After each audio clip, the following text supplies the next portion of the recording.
Assalamualaikum warahmatullahi wabarakatuh. Salam Om Swastiastu, Namo Buddhaya, salam kebajikan. Kami dari kelompok 7 ingin memenuhi UAS mata kuliah Manajemen Destinasi Pariwisata. Sebelum lanjut ke video berikutnya, perkenalkan diri dulu. Nama saya Riko Mahmud Rizky dengan NPM 0012 dan bersama rekan saya. Nama saya Indra Tawardani, MPM 008. Nama saya Muhammad Sri Novalgani dengan NPM 0056. Oke, ikuti keseruan kita selanjutnya.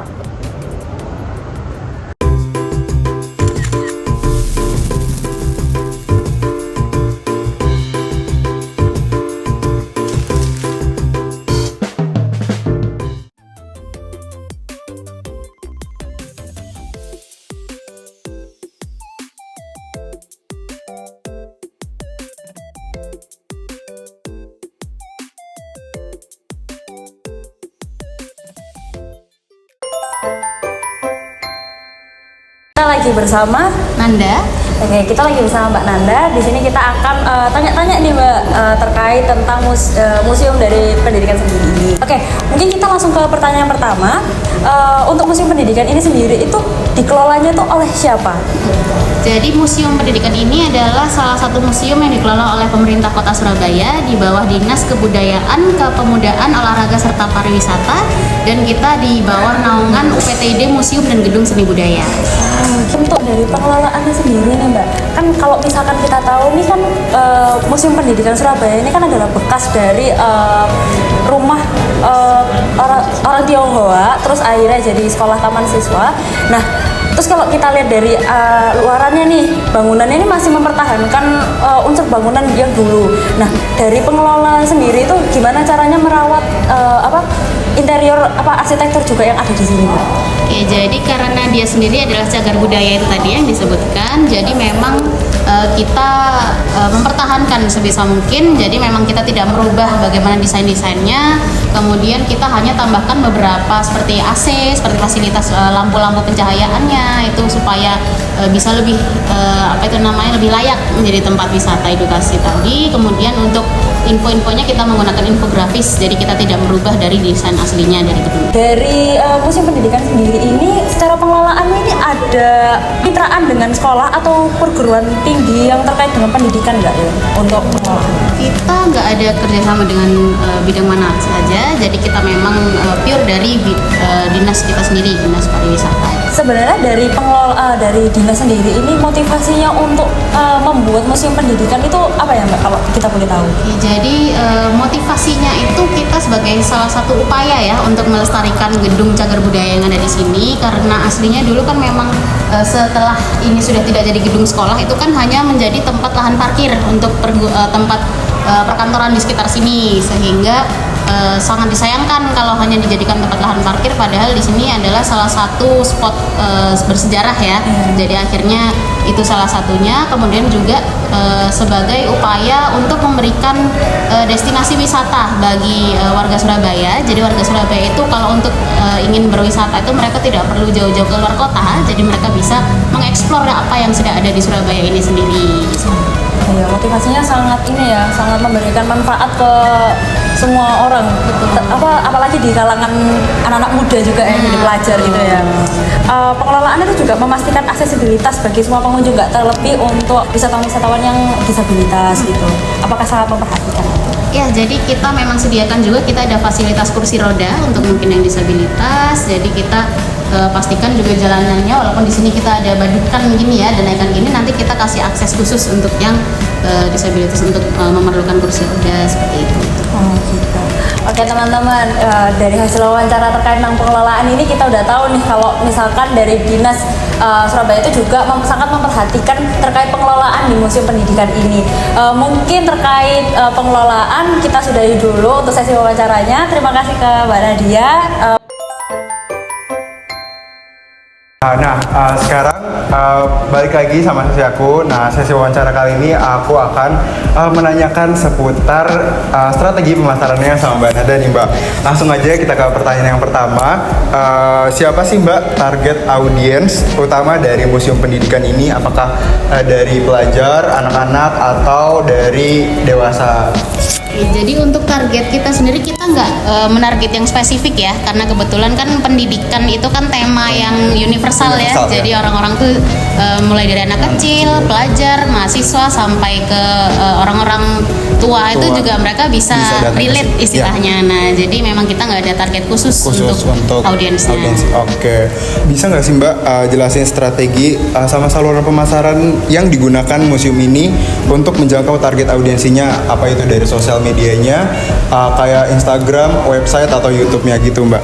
Jadi untuk pemasaran marketing itu kita ada sosial media ya, kita ada Instagram itu kita jadi satu untuk museum itu ada namanya di @musea.surabaya, itu jadi gabungan semua museum naungan pemerintah kota itu ada di situ. Kemudian kita juga ada Instagram dari dinas kita juga, jadi dari @disbudporapar SBY itu kita juga marketing juga di situ. Kemudian kita juga melakukan yang marketing offline itu kita naruh brosur-brosur. Jadi kita ada naruh brosur, ada kan di Surabaya ini juga ada TIC, Tourism Information Center yang di Balai Pemuda, itu kita juga ada banyak brosur-brosur di situ. Terus juga untuk tourism kan kita juga sambil promosikan secara langsung verbal gitu. Oke, berarti ada dua ya Mbak, ada yang lewat online sama yang offline. Oke, seperti itu. Apa sih Mbak tantangan yang dihadapin atau kendala utama yang pernah Mbak alamin dalam mengelola museum pendidikan ini? Untuk kendala mungkin bukan kendala yang fatal banget ya, mungkin karena kita kan di sini kalau museum pendidikan ini kita hanya menerima pembayaran QRIS. Nah sedangkan kadang-kadang kan kita memang ada beberapa wisatawan asing. Nah wisatawan asing ini kan mereka pastinya tidak punya QRIS karena kita QRIS-nya kan cuma QRIS nasional ya. Jadi memang mungkin kendalanya seperti itu. Kadang mereka hanya bisa bayar cash. Tapi juga untungnya bisa diselesaikan saat itu juga. Jadi mereka bayar cash ke saya bantu untuk QRIS. Mungkin kendalanya lebih ke kembaliannya ya. Biasanya paling susah itu. Oh gitu. Apa program aktivitas pemasaran yang pernah dilakuin terus berhasil dari museum pendidikan ini? Untuk pemasarannya mungkin kegiatannya kita kan memang dari naungan kita sendiri dari PTD itu kita ada kegiatan per tahun itu namanya museum keliling. Jadi itu seperti sejenis pameran, kita langsung bawa beberapa koleksi dari museum-museum kita bawa ke tempat umum seperti kita kadang bawa ke sekolah atau mungkin ke tahun lalu itu kita bawa ke mall, ke CW Chip Tower. Nah, jadi kita bawa koleksi-koleksi kita sambil bawa brosur-brosur juga kita promosikan ke masyarakat Surabaya dan sekitarnya yang ada di sana. Mereka kita sosialisasikan bahwa di Surabaya itu ada banyak destinasi wisata lain, nggak cuma mall aja, nggak cuma kebun binatang aja. Nah, jadi supaya orang-orang Surabaya itu tahu bahwa ada tempat-tempat edukasi bersejarah di Surabaya. Berapa sih rata-rata total pengunjung yang mengunjungi museum pendidikan ini? Kalau untuk total per bulan ya, mungkin per bulan itu bisa saya hitung sekitar 4.900 sampai 6.000. 6.000, wah cukup banyak ya Mbak. Lumayan cukup banyak. Wah, mungkin apakah museum pendidikan ini ada rencana ke depannya dalam menambah jumlah pengunjung nih Mbak? Tadi kan udah dijelasin tuh banyak banget. Apakah dari Mbak sendiri tuh mau nambah misalnya mau 10.000 gitu? Itu apakah ada rencana ke depannya Mbak?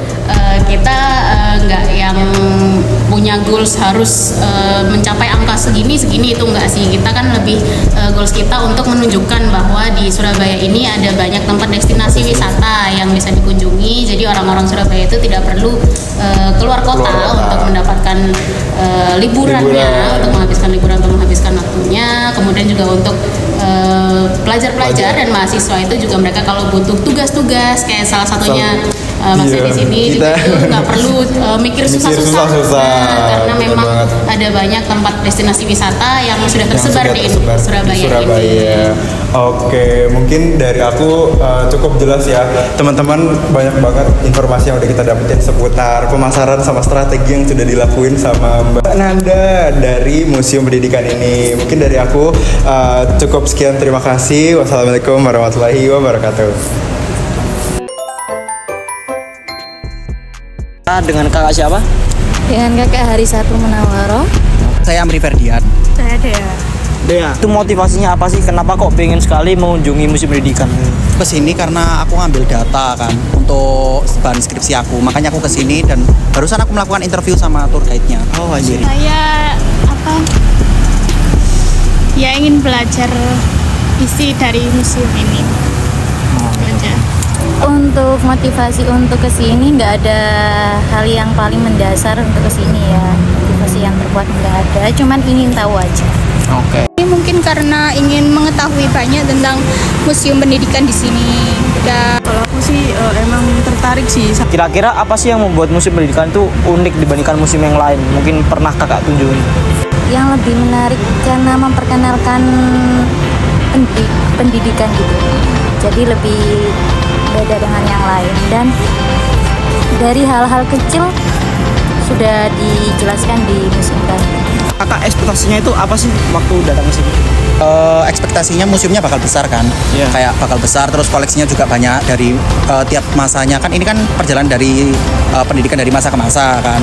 Terus habis itu kayak ekspektasiku museumnya besar, otomatis koleksinya juga banyak. Ternyata museumnya nggak sebesar itu dan koleksinya juga ya seadanya aja gitu kan. Saya bayangin kalau di sini nanti banyak orang yang juga akan belajar tentang pendidikan dan isi dari dalam museum di sini. Kukira itu kayak koleksinya itu bakalan general, tapi ternyata kata kakaknya tadi itu ini tuh lebih ke fokus ke pendidikan, jadi perkembangan dari masa ke masa gitu, dari prasejarah sampai kemerdekaan gitu. Jadi koleksinya lebih ke fokus ke produk-produk yang ada dahulu di pendidikan gitu. Untuk saran dan harapan buat museum pendidikan ini apa kak? Kurang luas ya tempatnya. Untuk harapan sih nggak ada. Oh, Karena di sini juga pelayanannya juga baik. Oke. Mungkin bisa ditambah itu tadi sih koleksinya. Koleksinya ya? Koleksinya yang bisa lebih diperbanyak lagi gitu. Atau mungkin kalau misalnya mau kan di rolling tiap berapa tahun sekali gitu ya, mungkin bisa ditampilkan lebih banyak lagi gitu, biar maksudnya yang dimasukkan ke gudang lagi itu nggak semuanya gitu. Jadi ya mungkin bisa lebih bervariasi lagi, lebih banyak gitu. Ya, menurut saya fasilitas di sini sudah cukup bagus dan mungkin berharap orang-orang akan banyak berkunjung ke sini untuk mempelajari atau ya sekedar jalan-jalan untuk memperbanyak ilmu pengetahuan di sini saja. Juga ada kayak tour guide yang bisa bilingual gitu loh. Soalnya Ya, kan beberapa itu ada turis-turis juga yang datang ke sini. Jadi mungkin kadang ya mereka lebih ke explore sendiri gitu loh, nggak ada yang nge-guide mereka gitu. Mungkin itu aja tambahannya. Nah, yang menurut kakak paling keren atau paling diingat itu apa? Dalam museum ini mungkin ada buku-buku bersejarahnya, itu yang menurut saya paling unik. Ya, dari buku-bukunya juga. Satu kata buat museum pendidikan. Keren. Keren. Estetik sih. Estetik.